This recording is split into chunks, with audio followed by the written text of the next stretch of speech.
Hi mga ka-budget! Welcome back to the channel kung saan matututo tayong iwas utang, iwas stress at iwas gasto sa mga bagay na hindi naman kailangan. Sa vlog na to, pag-uusapan natin ang 10 bagay na dapat iwasan para hindi umasa sa utang na hindi mo naman talaga ginagawa.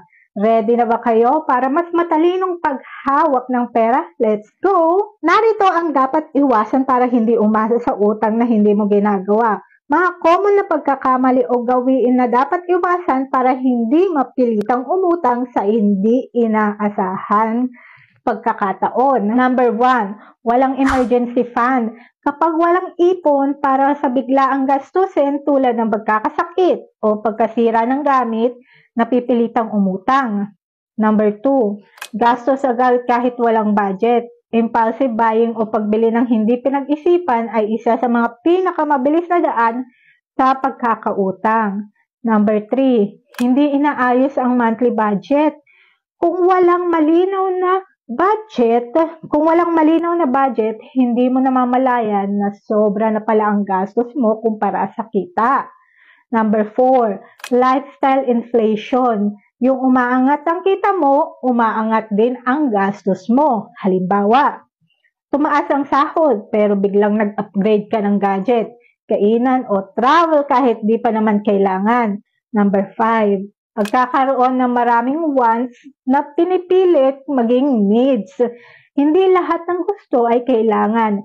Kapag pinipilit makuha lahat, utang ang bagsak. Number 6, hindi pagbabayad ng utang sa tamang oras. Tumataas ang interes, mas lalong lumalaki ang utang, lalo na sa credit cards. Number 7, hindi pag-iwas sa mga sales o promo kahit walang budget.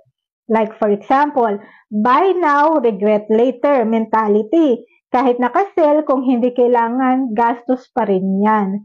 Number 8, pagkakautang para sa luho o porma.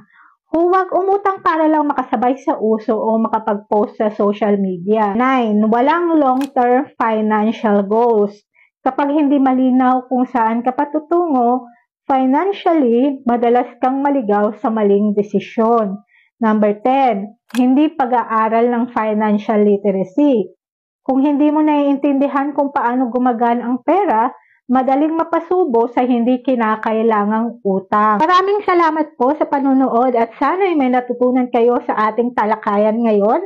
Tandaan po natin ang maayos na pamamahala ng pera ay susi sa isang magaan at mas matiwasay na buhay. Kung nagustuhan nyo ang video na to, huwag kalimutang mag-like, mag-subscribe at i-share sa inyong mga kaibigan at kapamilya. Hanggang sa susunod na video, maging wais at responsable sa pananalapi. Ingat po kayo at nagbabalik po muli si Cheryl. Bye!